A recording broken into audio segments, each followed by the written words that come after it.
La universidad genera conocimiento, produce información, opina.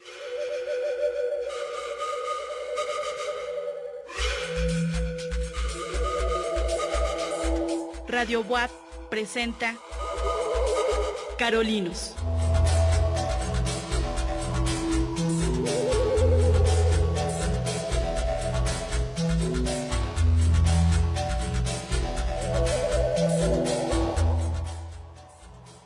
Muy buenas tardes tengan todos ustedes. Para mí es un gusto estar esta tarde aquí en Radio WAP. Y mi nombre es Lourdes González y vengo representando a la Biblioteca La Fragua, quien en ausencia de Manuel de Santiago les saluda esta tarde. Como ustedes saben, cada martes el programa Carolinos está a cargo del Centro de Prevención de Desastres Regionales, del Centro Universitario de Participación Social y también de la Biblioteca Histórica José María La Fragua. Entonces, querido público, ahora es un honor estar aquí en este radio y como invitado tenemos al maestro Gustavo Mauleón.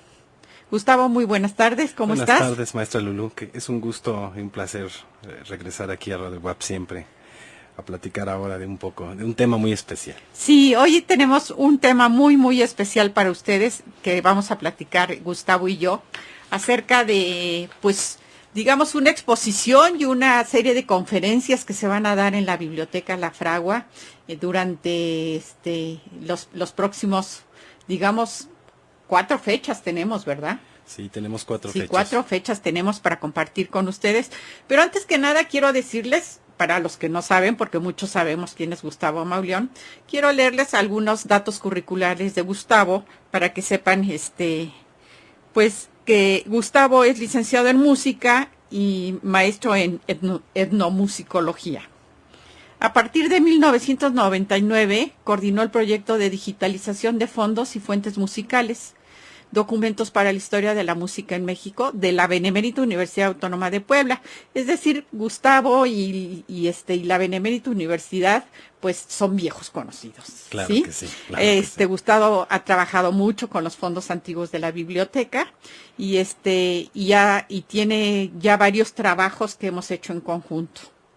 Claro Así es sí. que es un gusto, ¿sí? Y es autor de diferentes artículos especializados. Entre sus publicaciones se encuentra, por ejemplo, el catálogo de órganos tubulares históricos del Estado de Puebla, que te publicó la Ibero en 1997, ¿verdad? Sí. En el 97, 97. sí, no te hago yo también, en el 97. Y y también tienes, como editor, has publicado para la web versiones facsimilares de diferentes tratados históricos de música, que en particular creo que ahora vamos a hablar un poquito también sobre uno de esos facsimilares del Cabezón, ¿verdad? Vamos a hablar un poquito del Cabezón, de esos libros que tanto has trabajado en la biblioteca y que nos tienen hoy aquí para platicarle a nuestro público sobre nuestras próximas actividades que vamos a tener.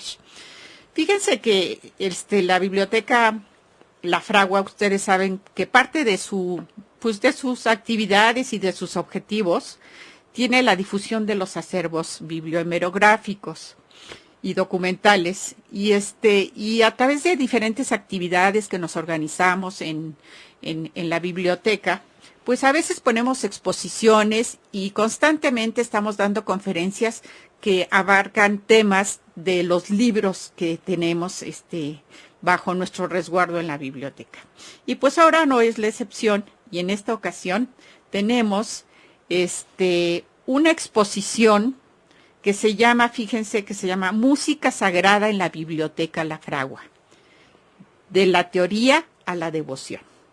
Este es el nombre que tiene la exposición y que el curador pues es Gustavo, el maestro Gustavo Mauleón nos ha hecho el gran favor de curar esta exposición y venimos a platicar un poquito sobre esa exposición y sobre, digamos, los 4 temas que escogiste principalmente que guían esta exposición, que son la teoría, la práctica, la regla y la devoción.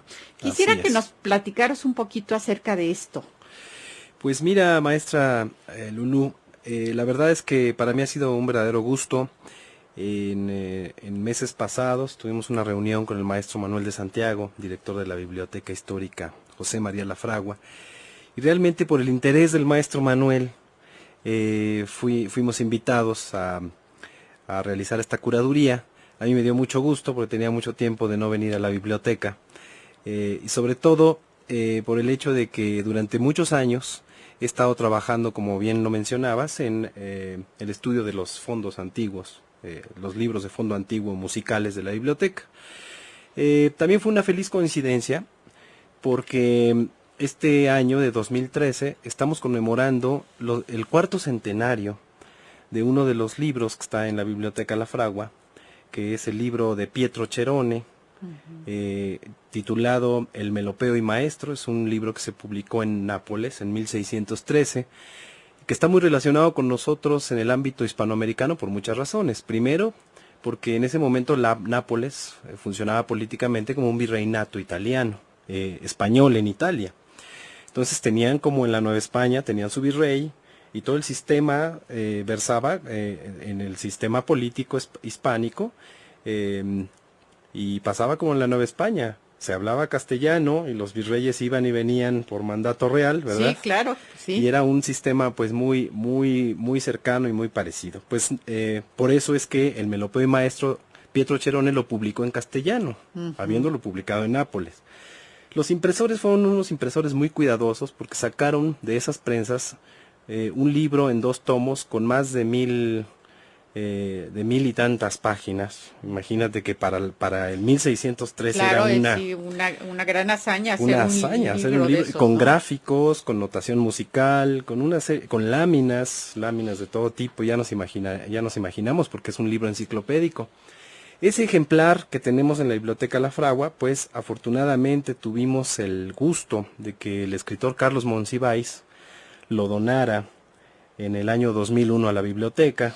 Sí, tengo entendido que en el 2001, bueno, el tan recordado, ¿verdad?, para todos nosotros, Carlos Monsiváis, dona este libro a la Biblioteca Lafragua y también, de alguna forma, dona lo suficiente para que este libro entre en una restauración en ese momento y quede en perfectas condiciones como se encuentra actualmente en la biblioteca, ¿no? Efectivamente, maestra Lulú, la verdad es que cuando nosotros recibimos la noticia de la donación, que también el maestro Manuel de Santiago trabajó mucho con nosotros para realizar la gestión, con el apoyo de la Vicerrectoría de Extensión y Difusión de la Cultura, también en ese momento, de la propia Vicerrectoría de Docencia.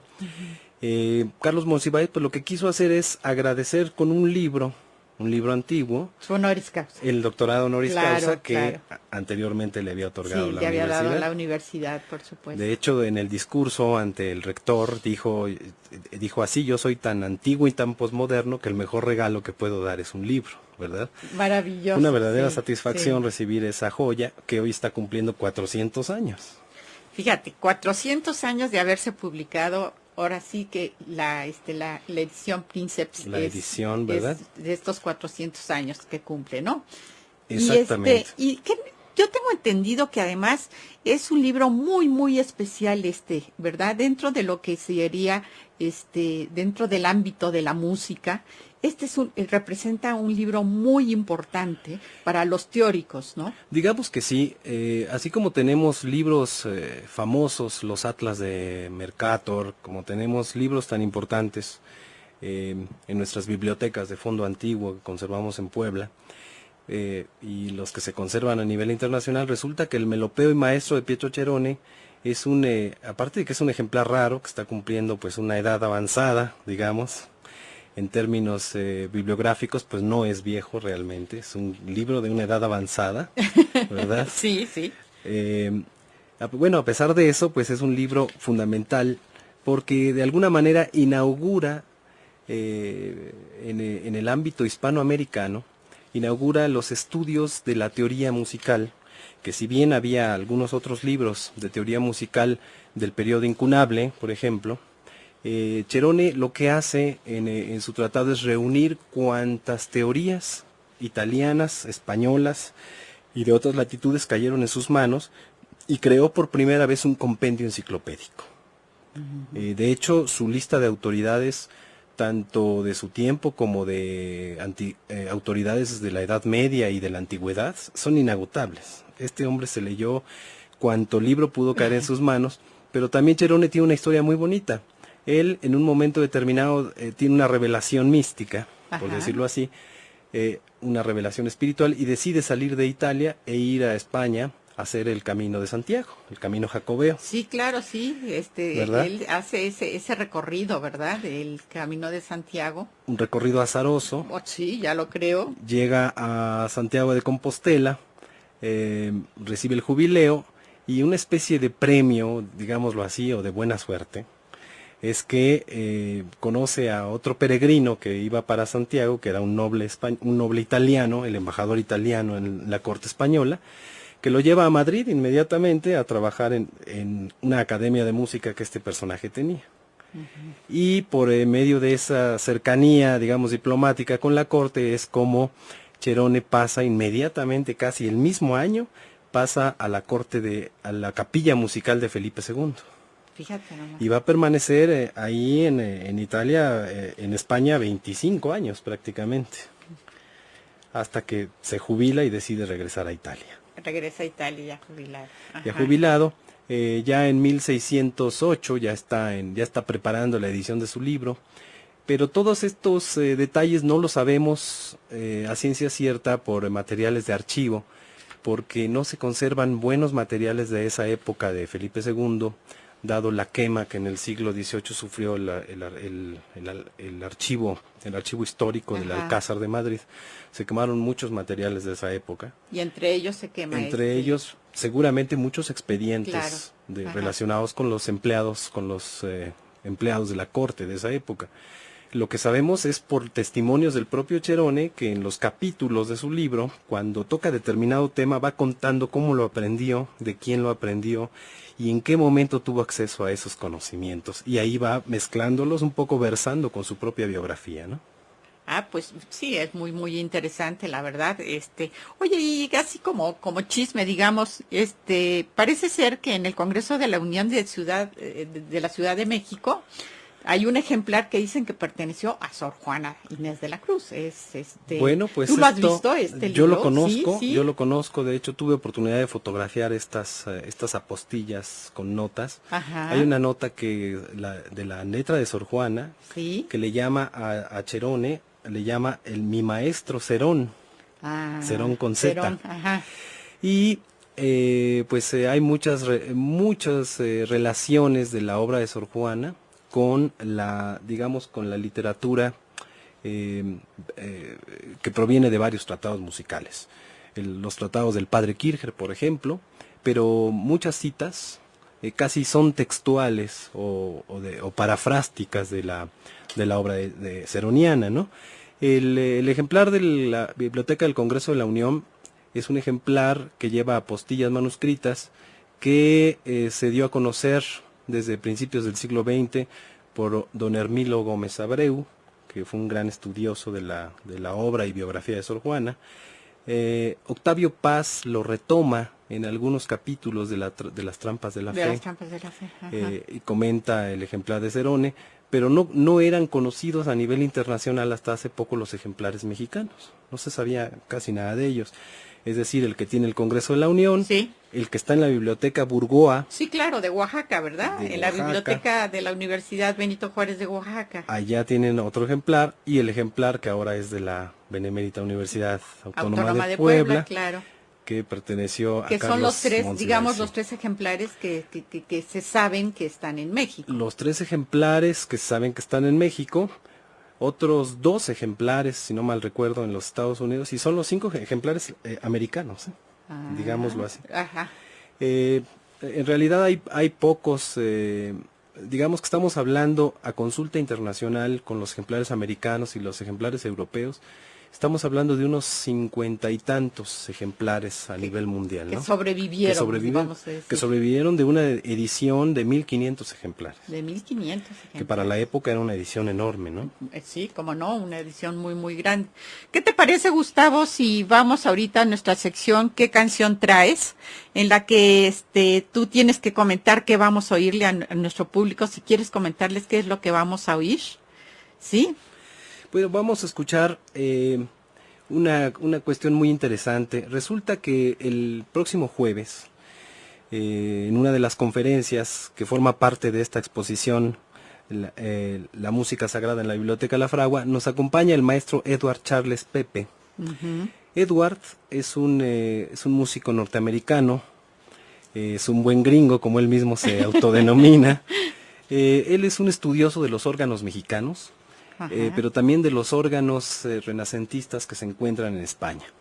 Entonces, con motivo del entusiasmo que a él le dio conocer el ejemplar, que ya hablaremos más adelante de eso, de Antonio de Cabezón, que también tenemos en la Biblioteca La Fragua, sí, cómo no, se decidió a grabar a partir de ese libro una serie de obras de Antonio de Cabezón, pero él se fue a buscar los órganos que estaban en el camino del viaje de Felipe II a Flandes, donde lo acompañó Antonio de Cabezón, cuando Felipe todavía era príncipe, no había sido entronizado, ¿verdad? Y pasaron por una serie de pueblos y de ciudades holandesas, y en una de ellas, precisamente, se conserva un órgano del siglo XV, que seguramente conoció Cabezón, siendo un gran organista de la época.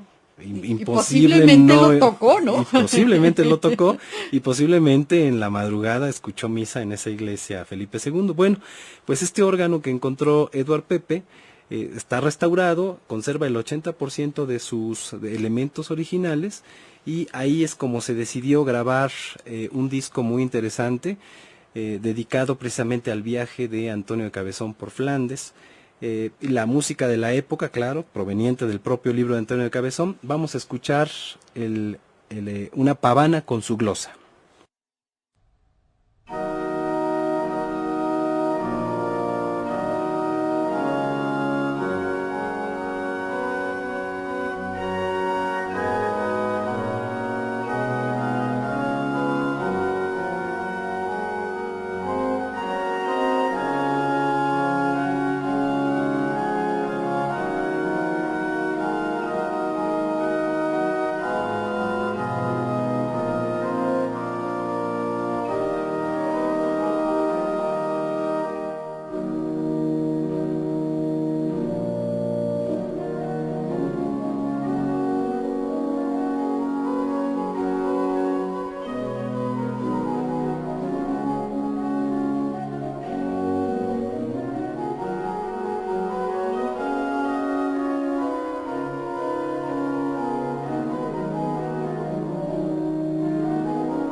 Bueno, pues ya regresamos, Gustavo, y yo quisiera que habláramos un poquitito sobre esta exposición que vamos a tener dentro de esta conmemoración del 4º centenario de la edición Princeps de El Melopeo y el Maestro, y de las conferencias.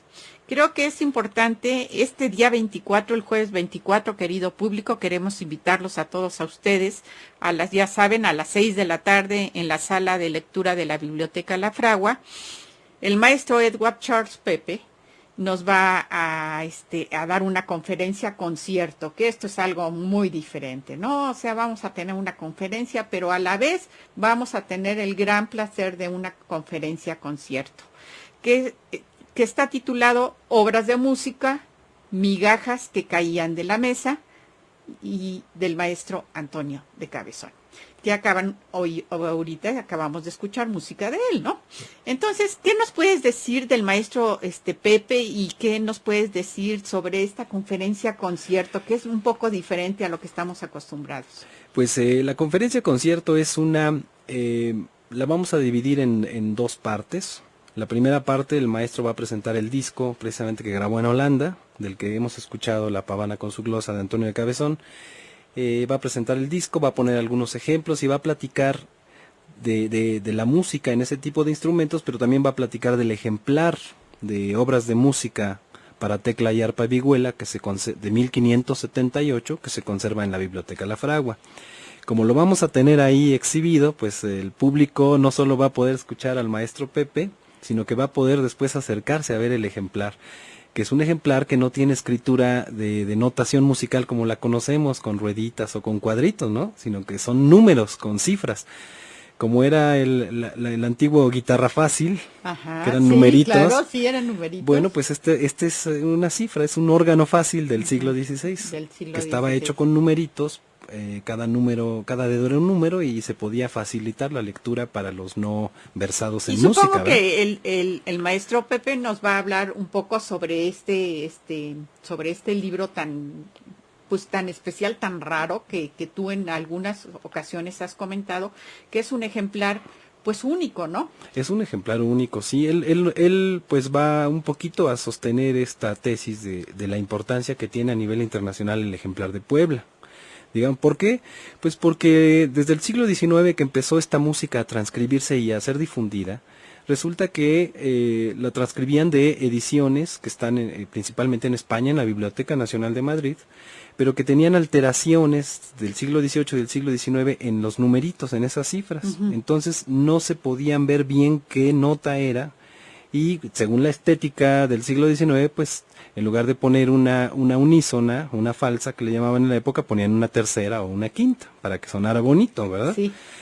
Pero el ejemplar de Puebla viene a despejar muchas de esas dudas de borrones y tachones que tenían los libros que se usaron tradicionalmente, y ahora gracias a eso se hizo una nueva transcripción a cargo del Consejo Superior de Investigaciones Científicas en España, en la institución Milà i Fontanals de Barcelona, donde yo participé en la edición. De hecho estamos ya por sacar el 6º y último tomo. Mira. Fíjate, de un tomo salieron 6 grandes tomos de la música completa transcrita por primera vez. Yo soy ahí colaborador, pero nos basamos precisamente en el ejemplar poblano para hacer esa transcripción. Y ese ejemplar poblano es el ejemplar de la universidad. De la universidad. Está aquí en la Biblioteca La Fragua. De la Biblioteca La Fragua. Pues viene a cambiar, es un hito, digamos, porque viene a cambiar un poco el saber que tenemos, sobre todo del siglo XIX, de este tipo de música. Gracias a que es un ejemplar en perfectas condiciones de conservación, que parece que lo vemos y parece que se imprimió ayer. Yo cuando lo vi por primera vez, yo no daba crédito de la antigüedad del libro por lo bien conservado que se encuentra, y es una edición de 1578. Claro, sí, es una edición muy antigua, tienes toda la razón, y sí está en muy buenas condiciones el libro. Y ya lo podrán admirar, ahora sí que lo pueden ver, como dices tú, el día de la conferencia, que es este 24 de octubre a las 18 horas, ya saben, como siempre, en la sala histórica de la Biblioteca La Fragua, y la entrada es libre. Y aparte de esta conferencia que tenemos con el maestro Pepe, queremos platicar con ustedes de otras 2 conferencias más y una mesa redonda que tendremos también en el mes de noviembre, y que vienen a completar este ciclo que ha organizado la biblioteca para conmemorar el cuarto el centenario de la edición Príncipes. Entonces, vamos a platicar un poquito también sobre la exposición, si te parece. Claro que Me sí. parece que es importante que sepa nuestro apreciable público más o menos de qué está compuesta esta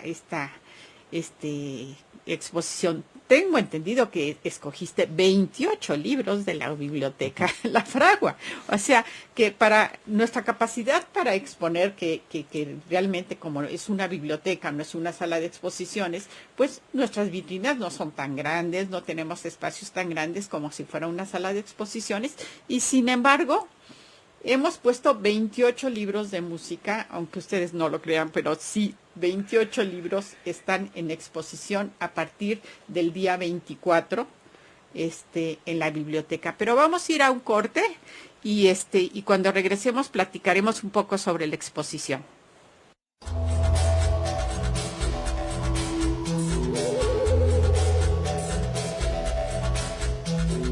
Carolinos.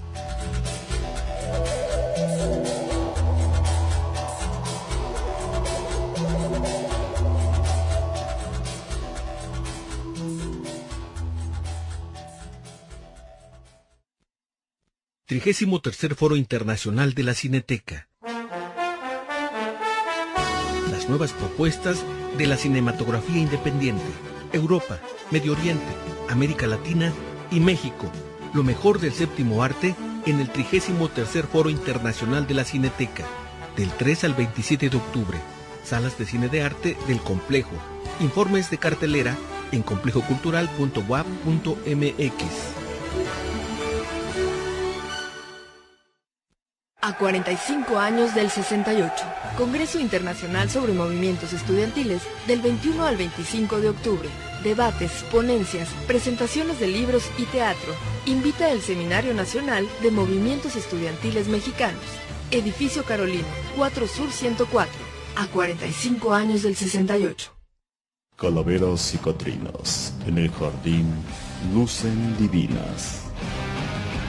Las calacas se hacen presentes en el Jardín Botánico este 29 y 30 de octubre en la exposición de Catrinas. Lucen divinas. Además, talleres de Catrinas con hojas de maíz y mini calaveritas. Cupo limitado. Inscripciones en Jardín Botánico de la UAP en Ciudad Universitaria. 229-5500, extensión 7030 y 7032. Primer concurso estatal de debate universitario. Debatientes de distintas preparatorias y universidades. 12 de noviembre, Complejo Cultural Universitario. Inscripciones abiertas en cedufcc@live.com hasta el 30 de octubre. Informes al 229-5500. Búscanos en Facebook como Concurso Estatal de Debate Universitario. Facultad de Ciencias de la Comunicación, Grupo Estudiantil y Grupo Mabels invitan.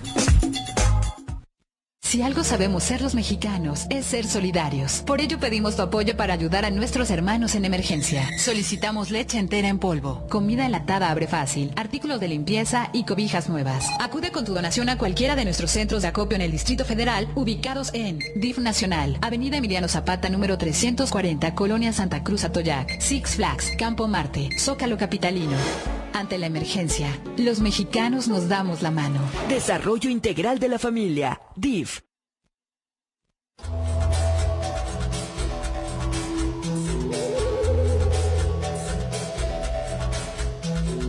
Carolinos.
Hemos escuchado con el organista Edward Charles Pepe, un Pange Lingua, que es un himno litúrgico atribuido a Santo Tomás de Aquino, en un órgano holandés del siglo XV, tocado con un registro de tubos que se llama bordón, que son unos flautas de madera, pero él decidió tocarlos con el vibrato del órgano y a una octava superior, para lograr un sonido muy especial de ese instrumento, ya que se presta, y es como tuvimos esa interpretación. Muy bien. Querido público, estamos en vivo. Les recordamos que pueden ustedes marcar al 229-5534 si tienen algún comentario o si quieren hacer alguna pregunta acerca de este ciclo de conferencias en el que estamos platicando ahora con el maestro Gustavo Mauleón. Bien, platicábamos antes del corte que venía el maestro Edward Charles Pepe el día 24, y el jueves 7 de noviembre, también a las 6 de la tarde, tenemos al maestro Pierluigi Ferrari. El maestro Ferrari viene del Conservatorio de las Rosas de Morelia, Michoacán, ¿verdad? Y él viene a dar la ponencia de El violín y la Nueva España. ¿Qué nos puedes decir acerca del maestro Ferrari? Bueno, Pierluigi es milanés, nació en Italia, con un grupo tocó muchos años el contrabajo, aparte de ser musicólogo investigador, pues es contrabajista, en un grupo que se llamaba Camerata Fiorentina, Camerata Barroca Fiorentina, y en una ocasión en un cervantino que vino a México, pues se enamoró del país y decidió, y de una mexicana, y decidió quedarse a vivir en México, y así es como tenemos la fortuna de tenerlo como docente en el Conservatorio de las Rosas de Morelia. Él ha desarrollado una actividad muy importante en Morelia en cuanto a la investigación.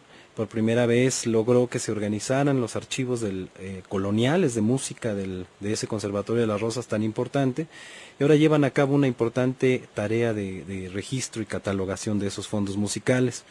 Y bueno, como buen tañedor de cuerdas, pues está muy interesado en el proceso de los instrumentos de cuerdas en la Nueva España, y ha trabajado mucho, sobre todo el violín relacionado con músicos españoles que llegaron a la Nueva España desde el siglo XVII y XVIII, ¿no? Algunos, por cierto, avecindados en Puebla, que yo he tenido también oportunidad de trabajar, pero que están vinculadas estas dos ciudades, Puebla y Morelia, a través de estos músicos italianos. Es un proceso muy interesante en el siglo XVIII. Y precisamente de esto nos viene a platicar el 7 de noviembre el maestro Ferrari, ¿verdad? Precisamente, maestro. Y para el día 21 de noviembre tendremos al doctor Marcelo Piras. El doctor Marcelo Piras viene a hablarnos sobre, también él es del Conservatorio de L'Aquila en Italia, ¿verdad? Sí, él viene para hablarnos de Puebla 1600. Yo creo que esto va a gustar mucho aquí. Vanguardia musical de la diáspora africana. ¿Qué nos dices de este tema tan especial? Bueno, pues es un tema que el doctor Marcelo tiene muchos años trabajando. Él trabaja, Marcelo, fíjate que es muy interesante su trabajo porque viene estudiando la música africana afroantillana de origen africano, y de ahí a las vertientes de Norteamérica. Él tiene ahora unas nuevas aportaciones sobre la biografía, por ejemplo, de Scott Joplin, de este famoso músico norteamericano. Sí, sí. Y ha trazado muchas directrices en cuanto al desarrollo del jazz, por ejemplo, en Estados Unidos, y de todas estas formas y géneros musicales de origen antillano y directamente africano. A veces pensamos que a través de las Antillas es como llegó esta diáspora africana, pero no siempre, ¿verdad? Había africanos que llegaron vía España, incluso con Cortés, había algún soldado negro, ¿verdad? Claro, sí. Pero eso es lo que él plantea, que fueron diferentes vías la llegada de este grupo importantísimo racial, importantísimo para la cultura europea y sobre todo en este caso americana. Y él viene a hablar de unos esclavos músicos que estaban muy vigentes a finales del siglo XVI y a principios del siglo XVII en la Ciudad de México y Puebla. Un esclavo del que va a hablar es Juan de Vera. Y uno de sus planteamientos del maestro Marcelo es que mucha de la música que se encuentra en el Códice de Gaspar Fernández que fue un músico que estuvo en Puebla y que después fue a Oaxaca, y por eso, murió en Puebla y uno de sus alumnos fue a Oaxaca, y ahí es como el códice de Gaspar Fernández pasó a la Catedral de Oaxaca. Y en ese códice está lleno de reminiscencias de música de tipo paralitúrgica, digámoslo así, con raíces africanas, y el maestro plantea que este Juan de Vera, que fue un negro esclavo músico de la catedral, tiene mucho que ver en las composiciones de ese códice. Pues lo tendremos, como les digo, el día 21 de noviembre a las 6 de la tarde, también en nuestra sala de lectura. Y por último, el día 28 de noviembre, vamos a tener una mesa redonda. El moderador de esta mesa redonda va a ser el maestro Manuel de Santiago. Y dinos, ¿quién participa en esta mesa redonda en la que se va a hablar sobre el melopeo y el maestro de Pietro Cherone? Bueno, tenemos confirmados, nos va a acompañar el mismo Marcelo Piras, el maestro Marcelo. Nos va a acompañar Ricardo Moreno Botello, por el interés que tuvo Ricardo cuando la donación del ejemplar de Carlos Monsiváis. Claro, él viene a hablar un poquito. En aquel momento era vicerrector de Extensión y Difusión de la Cultura, ¿sí? Claro. Y bueno, junto con Manuel de Santiago hicieron toda la gestión, ¿verdad? Para que ese libro que viniera. Acá. Entonces viene a contar un poquito la historia. Y también la historia coloquial de la reunión con Monsiváis y todo esto, que estuvo muy interesante. Muy interesante, claro. Voy a estar presente yo, desde luego, hablando un poquito más del tratado, en sí del libro mismo. Vamos a platicar lo que decíamos en un principio, sobre los otros ejemplares que están en México, en Estados Unidos, los ejemplares europeos, y la edición de Cabezón, la edición de Pietro Cherone, en la que también colaboré, que se publicó en 2010, también en España, con 2 gruesos tomos facsimilares, que ya andan, desde 2010 andan circulando, y vamos a hablar un poco de eso. No sabemos todavía si nos van a acompañar otros dos invitados a la mesa. Ya lo en su momento ya lo anunciaremos. Conocer, claro. Pues para hacer de esto toda una celebración. No todos los días se cumplen 400 años, y ahora pues estamos de fiesta en la Biblioteca La Fragua por el cumpleaños 400 de este gran libro. Tenemos aquí una intervención de nuestro público, que agradecemos mucho a Nacho Moreno su llamada, y yo quisiera que el maestro Gustavo pues nos contestase esta pregunta, que dice que si puedes ampliar el comentario de donde sacaron la documentación o la información de la música que se le dedicó a Santo Tomás de Aquino. Bueno, más que dedicarse a Santo Tomás de Aquino, se le atribuye más bien este himno y otra serie de himnos a Santo Tomás, Más bien es una atribución. Forma parte importante de la liturgia, pero el hecho de que este santo y muchos de sus escritos digamos que es fundamental, que no solo son escritos devocionales o escritos de tipo como diríamos doctrinales, sino que muchos de sus escritos, en este caso este himno, pasaron a tener el estatus de música sagrada, como lo eran ciertos textos que también provenían, ¿verdad?, de las Sagradas Escrituras. Claro. Entonces la importancia de Tomás de Aquino para ciertas partes del desarrollo litúrgico, como en el caso de San Ambrosio, de San Gregorio, de San Agustín, los padres de la Iglesia, es muy importante. Bueno, pues ahí tenemos el comentario del maestro Mauleón acerca de la pregunta que nos hace Nacho Moreno, y le agradecemos su comentario.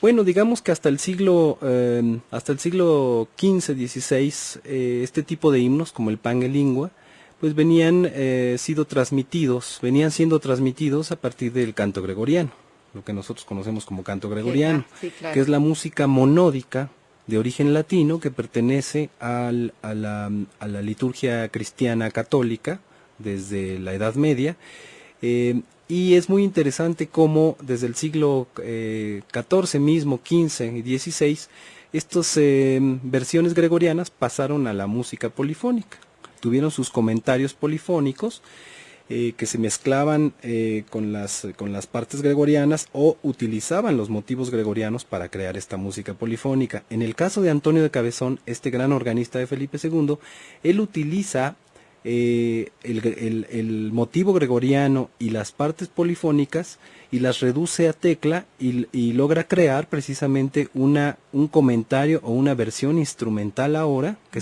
es otra aportación de Antonio Cabezón, a una parte litúrgica.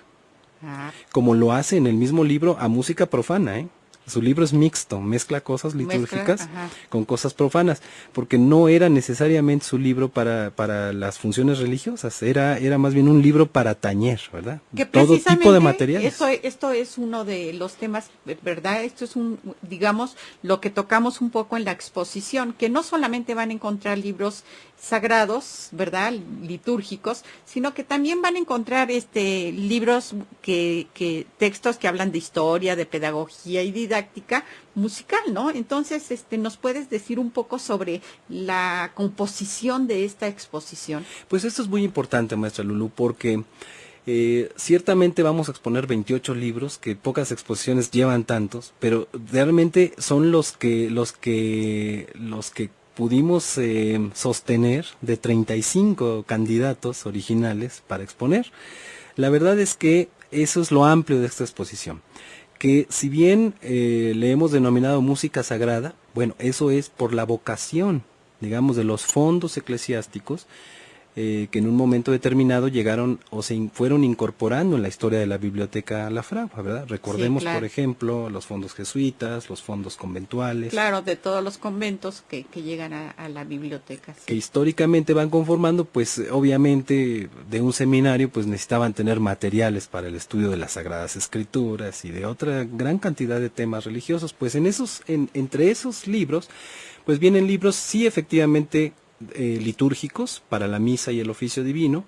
Algunos solamente son los textos sagrados, pero en otros casos son los textos sagrados con música, es decir, los del canto gregoriano. En algunos casos tenemos un raro ejemplar italiano del siglo XVIII, también con música polifónica, manuscrita, del que estamos estudiando porque no sabemos exactamente quién es un anónimo, pero son 2 tomos de manuscritos muy interesantes que están en la biblioteca, que también son mixtos, reúnen música religiosa, pero también música profana de origen humanístico. Entonces esto es muy interesante. Y junto a esos libros los hemos complementado con otros libros que no tienen notación musical, pero son textos que hablan de la música y de muchos temas relacionados con la música, como lo decías, maestra, con la pedagogía, con la didáctica, con la historia, con el simbolismo, con la emblemática, con la iconografía musical. Es decir, creamos todo un acompañamiento de diversos temas, entresacados de las temáticas generales, de la teoría, ¿verdad? La teoría, todos los libros teóricos musicales, la práctica, la música para ser cantada o tocada, la regla, que son toda la reglamentación del ámbito hispanoamericano para el funcionamiento musical de las iglesias, de las catedrales y sus parroquias y los conventos mismos, y finalmente la devoción, que son todos aquellos escritos devocionales, hagiográficos y algunos con formas musicales como los villancicos, que tienden precisamente a la devoción y a la cuestión paralitúrgica, más allá de la liturgia, y que acompañan pues perfectamente a los otros ejemplares con notación musical. Pues Gustavo, realmente creo que es muy enriquecedor todo lo que nos has dicho, y que esto invita a nuestro público a que venga a la Biblioteca La Fragua. Como les decimos, la exposición está abierta a partir del día 24, que es este próximo jueves, y a las 6 de la tarde la primera conferencia con Edward Charleston. La entrada es gratuita, ¿verdad? Sí, por supuesto, la entrada es gratuita, y saben que los esperamos como siempre en nuestras actividades que constantemente tiene la Biblioteca La Fragua, y que para nosotros es un gusto compartir con ustedes el acervo, para que se den cuenta qué enriquecedor es poder venir y ver que hay diferentes temas, diferentes disciplinas, diferentes tipos de libros y de diferentes épocas, y que todos ellos hemos poco a poco tratado de difundir para que el público vaya conociendo el acervo tan enriquecedor que tiene esta biblioteca. Y tan notable por su historia, sí, ¿verdad? Tan notable por su historia, claro. Bueno, el público se preguntará cómo es que Edward va a tocar en la biblioteca si no hay un instrumento claro, tienes musical, toda la ¿verdad? razón. No les hemos explicado cómo es que va a tocar. Pues la verdad es que traemos un organito positivo. Nos entusiasmó tanto, ¿verdad? Al director de la biblioteca. Sí. Que dijimos, bueno, pues vamos a conseguir un organito positivo, que es un órgano portátil. Que está viajando desde la Ciudad de México el organito, sí. Para que la segunda parte de la conferencia de Charles Pepe, él pueda tocar ya en vivo, digamos, directamente, los ejemplos. Y también hemos invitado al maestro Pepe a que lea directamente del facsimilar que realizamos del libro de Antonio Cabezón, porque no lo podemos sacar de la vitrina. Sí, ¿verdad? claro, sí, y está un poco difícil, pero bueno, tenemos la edición facsimilar y entonces podemos ponérsela podemos ponérsela al atril y pedirle que nos toque algo, quizá el pange lingua que preguntaba alguien del auditorio, que lo pueda tocar ahí en vivo, leerlo de la cifra, que también, para los organistas, en este caso, según nos comenta el maestro, bueno, pues es una gran experiencia, porque cambia toda la organización de las, digamos, armónica y melódica que uno siempre tiene codificado de una partitura. Claro. Ahora pasarla a numeritos es un poco complicado, pero no lo es tanto si pensamos que en la época era una manera, ahora es un trabajo de especialistas, pero en la época era la manera más fácil que el público que no tenía acceso a la notación musical tan fácil, sí, pudiera acercarse a leer un libro, a través estos tipos de repertorios a través de una notación que facilitaba su lectura, ¿verdad? Claro, exactamente. Bueno, fíjate, como dices tú, guitarra fácil, ¿verdad? Un guitarra fácil, un órgano fácil. Un órgano fácil. Ese era lo que llamaban cifrados musicales, ¿verdad? Exactamente, una cifra. Pues Gustavo, muchas gracias por habernos acompañado esta tarde aquí en este programa de Carolinos. Ha sido un placer para mí platicar contigo. Y bueno, yo creo que también para todos nuestro público, pues puede darse cuenta que si vienen a las conferencias, van a poder oír también al maestro Mauleón, pueden preguntarles algunas dudas que tengan, ¿verdad? Ese día, y les invitamos nuevamente a que asistan, a que vengan con nosotros, y no nos queda más que despedirnos de ustedes. Agradecemos mucho tu colaboración, Gustavo. Gracias. Y en nombre del maestro Manuel de Santiago, que en esta ocasión, por cuestiones de trabajo no está con nosotros, claro. Agradecemos al público que nos escuchó y por supuesto, como ustedes saben, este programa fue producido por el Centro de Prevención de Desastres Regionales, por el Centro Universitario de Participación Social y por la Biblioteca Histórica José María Lafragua. Para despedirnos, lo vamos a hacer con música y Gustavo les va a decir entonces qué es lo que vamos a escuchar en este momento. Sí, vamos a escuchar otra pieza de Antonio Cabezón, Un glosado.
Radio WAC presentó Carolinos, programa producido por la Biblioteca La Fragua, el Centro Universitario para la Prevención de Desastres Regionales y el Centro Universitario de Participación Social.